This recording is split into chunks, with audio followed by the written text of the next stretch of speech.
안녕하세요. 저는 송구 가디언스 클럽 부회장 백숙기입니다. 반갑습니다. 이렇게 귀하고 어려운 자리에서 저의 경험을 여러분들과 같이 공유하면서 조금이라도 자녀들을 이해하는데 도움이 되고자 하는 마음으로 이 자리에 섰습니다. 제 이야기를 조금 하자면 저는 올해 42살 된 아들이 하나 있습니다. 어려서부터 심성이 착하고 성실한 부모의 기대에 맞추어준 그런 아들이었죠. 남 부럽지 않는 학업 성적과 사회생활로 걱정이 없었습니다. 그러던 아들이 사회생활을 하던 중 34살에 발병을 했습니다. 돌이켜 생각해보면 아들이 원했던 삶보다는 부모님의 지나친 기대와 바램, 간섭 등으로 본인은 스트레스를 많이 받지 않았나 하는 생각이 듭니다. 대학교 진학도 취업도 부모의 의사가 더 컸고 잘 따라와 주기만 바랬습니다. 본인도 열심히 노력해서 좋은 대기업에까지 들어갔습니다. 부모로서는 아들의 인생이 탄탄한 대로가 될 거란 기대로 내심 기뻤습니다. 하지만 바람과는 달리 아들은 하는 일이 적성에 맞지 않다는 이유로 직장을 6개월 만에 자발적 퇴사를 하게 되었습니다. 내심 많이 속상하고 섭섭했지만 제 취업을 하리라 생각하고 큰 걱정이 없었습니다. 그러던 어느 날 짐보따리 싸들고 서울서 부산으로 내려온 겁니다. 기가 막혔지만 본인도 미안했던지 곧 중소기업에 들어갔고 그곳에서 나름 적응하며 열심히 일을 했지만 점점 직장 스트레스를 못 견뎌하며 3년 만에 퇴사를 하였습니다. 좀 더 좋은 직장을 찾아가겠지 하는 기대와는 달리 그 후로 2년 동안의 실업자 생활을 하면서 불평과 불만의 나날을 보내며 밤에는 PC와 게임, 낮에는 잠자는 불규칙한 시간을 보내며 부모의 속을 태웠습니다. 아마 이 시점부터가 이 병의 시작인 정국이 증상이 아니었나 싶어요. 생활이 이러다 보니 가족 간의 마찰도 생기고 심지어 부부 간의 불화도 컸습니다. 아들 이야기만 나오면 부부싸움이 생겼고 힘든 나날이었습니다. 아들을 내가 나무랄 때는 모르겠는데 아버지가 야단칠 때는 듣기 싫었던 거죠. 모든 어머님들의 똑같은 심정일 겁니다. 그러다 보니 가족 관계가 점점 나빠지게 되었습니다. 결국에는 2년의 방황 시간을 보내고 어느 날 취업을 하더라고요. 다시 열심히 직장 생활을 하던 중 4개월 차 되었을 때 발병을 하게 되었습니다. 다행히도 발병한 당일에 응급 입원을 하게 되었고 한 달 동안의 입원을 거쳐 조현병이라는 진단을 받았습니다. 받아들이기에는 힘든 그것도 정신병인 조현병이라니. 지금은 병명이 바뀌었지만 그 당시에는 정신분열증이라고 하는데 기가 막혔습니다.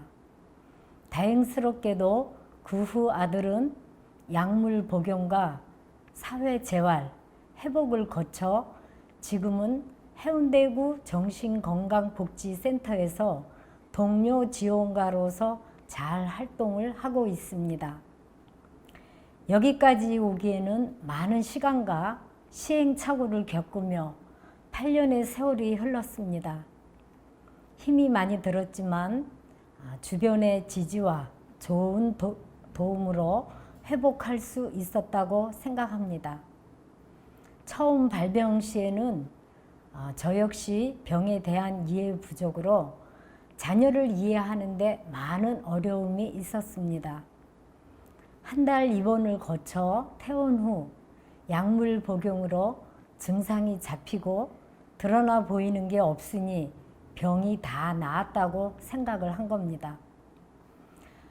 그러다 보니 마음이 바빠지면서 빨리 재취업을 해야 하는데 왜 저리도 잠만 잘까?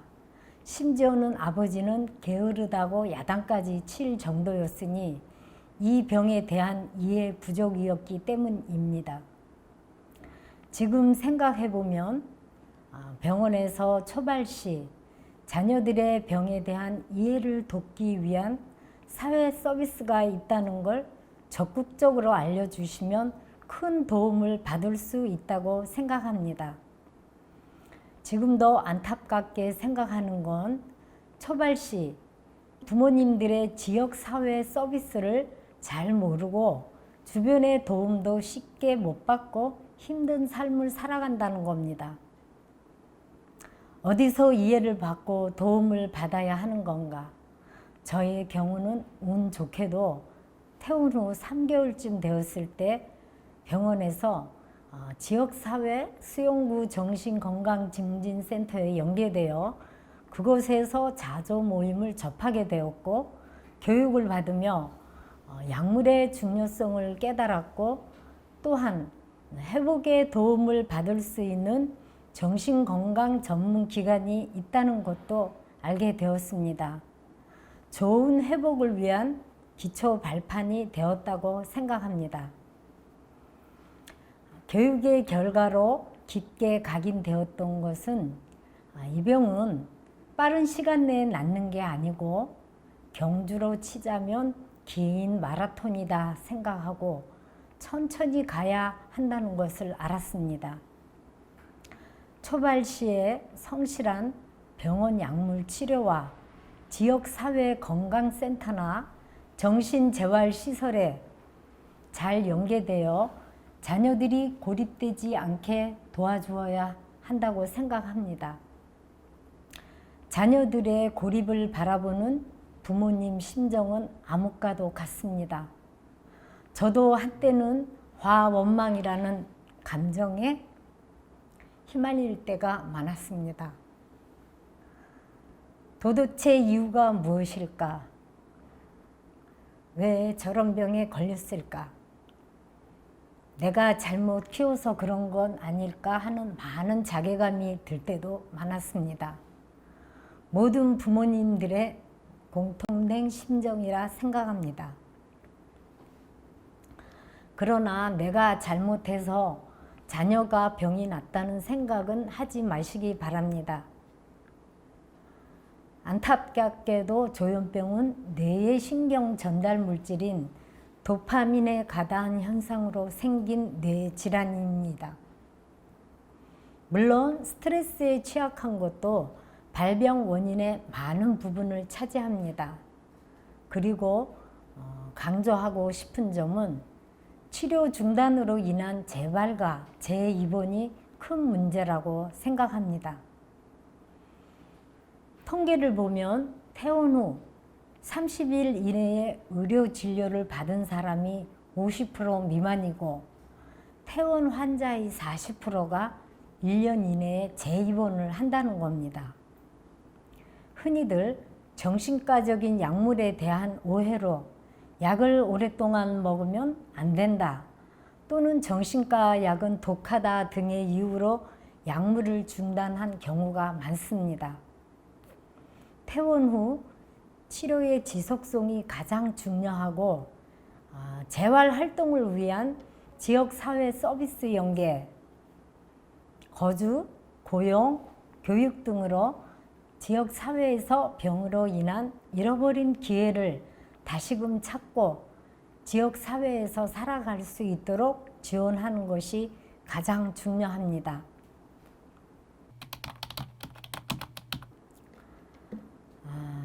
어떻게 도울 것인가에 대해선 저의 경우에는 다행스럽게도 주변 정보에 힘을 입어 정신재활시설 송구 클럽하우스를 알게 되었고 거기에서 사회로 나갈 수 있는 회복과 재활 준비를 잘 할 수 있게 되어서 독립 취업도 시도도 해보고 실제로 6개월간 단기 취업도 하면서 본인 스스로 자신감도 되찾는 계기가 되었습니다. 아쉬운 것은 그 후에도 지속적인 일자리 유지가 계속되었으면 더욱 빠른 회복을 위해 도움이 되었을 거라 생각합니다. 제 개인적으로는 자녀에 대한 믿음이 컸습니다. 믿음은 곧 희망이고 희망은 회복과도 연결됩니다. 마음속으로는 항상 넌 언젠가는 세상과 동등하게 더불어 사는 사회의 일원이 될 것이라는 굳은 믿음 한시도 저버리지 않았습니다. 무엇보다도 자존감을 되찾아주고자 가족이 힘을 모으고 또한 고립시키지 않으려고 노력을 했습니다. 가족 여행, 가족 행사, 집안의 기륭사 등에 항시 참여를 시켰습니다. 그때마다 사실 마음속으로는 긴장을 했었지요. 자리에 부적응하고 힘들어서 분위기를 망치면 어쩌나 하는 걱정도 들었고 친지들의 눈치도 간혹 살피게 되었죠. 그러나 의외로 많은 자신의 역할을 잘해주었고 저는 가족 모임을 통해서도 많은 정보와 경험을 공유하면서 도움받은 부분은 실제로 무엇보다도 컸다고 생각합니다. 어느 장소에 가서도 쉽게 속을 드러내고 말할 수 없는 이 현실을 서로 이해하고 위로받을 수 있는 유일한 모임이었습니다. 발병 후 6개월쯤 되었을 때 많은 유혹에 마음이 흔들렸습니다. 어디 가면 용한 점쟁이가 있더라. 굿을 하면 낫는다. 조상 탓이니 천도제를 지내라는 등 정말 굿이라도 시원하게 해볼까 하는 마음이 컸습니다.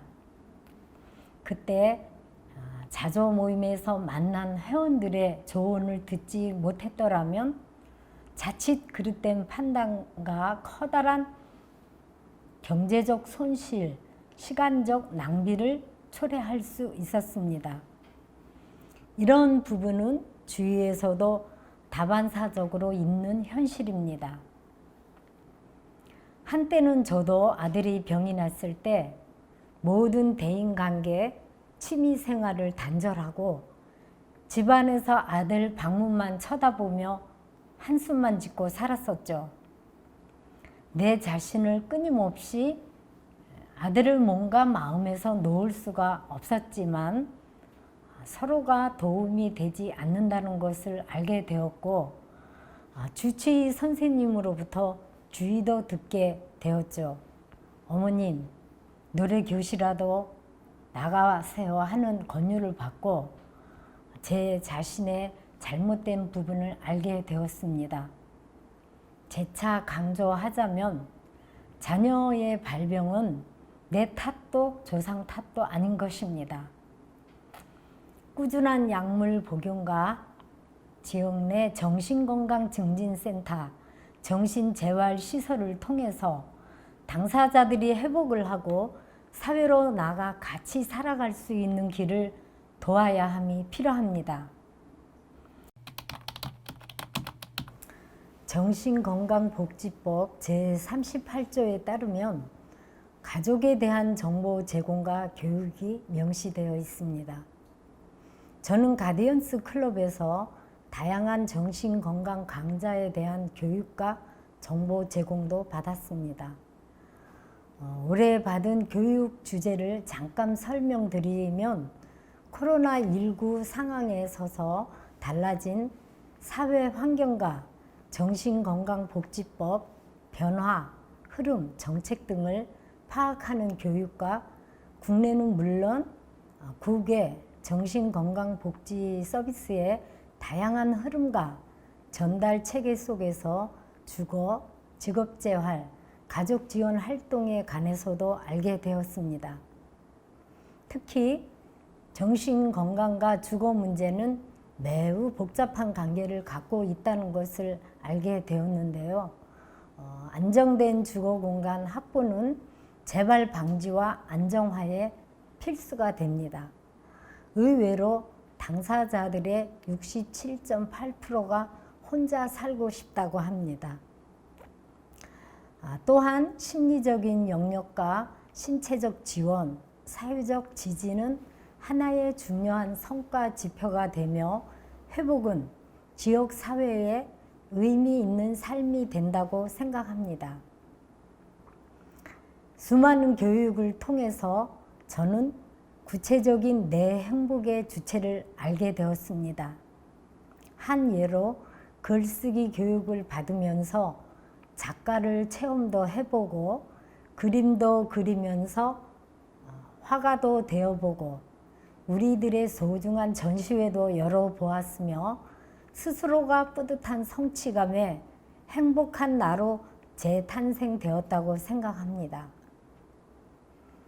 내 인생의 소중한 부분이 채워가며 비움도 배울 수 있는 더없이 훌륭한 교육이었고 또 가디언스 워크숍을 통한 자연의 아름다움과 대우주 속의 작고 작은 나의 존재의 소중함도 배우며 지금 이 자리까지 서게 된 것 같습니다. 다소 복잡한 이야기 같지만 간추려서 제 소신을 말하자면 희망을 갖는 것에서부터 회복이 시작된다고 생각을 하고 그에 따라 자녀를 믿어주는 마음도 크게 작용한다고 생각합니다. 회복은 사람의 기반으로 즉 인간 중심 서비스며 회복 과정에서 전문가 참여만으로는 힘들다고 생각합니다. 총체적인 것으로 교육, 종교, 전문가, 당사자, 가족이 뭉쳐야 한다고 생각합니다. 또한 동료와 주변 사람으로부터 지지를 얻고 사회적 네트워크를 통해서 지지됨을 말합니다. 저는 많은 교육이 지금의 나를 만들었다고 생각합니다. 그동안 나의 삶에 감사함을 깨닫게 되었고 앞으로 내가 가족 자조 모임 가디언스 클럽에서 해야 할 역할이 무엇인가를 이제는 고민해 봅니다. 지금도 고립된 채 힘들어하는 정신장애 자녀를 둔 가족들에게 작은 힘이나마 보탬과 나눔의 노력을 기울여야겠다는 마음으로 정신장애 가족들에게 희망과 용기를 주는 조력자로서의 삶을 살아가려고 합니다. 그래서 우리가 가족 회복 지원가, 행복한 전문가라고 생각합니다. 실제로 저의 경우도 사랑하는 아들 그리고 병에 대한 정보와 경험을 함께 나누어준 많은 선배 가족들, 좋은 전문가들의 만남과 지지가 고난 속에서 희망을 가지고 살아갈 수 있는 용기를 갖게 되었습니다. 그런 의미에서 어깨도 무거워집니다.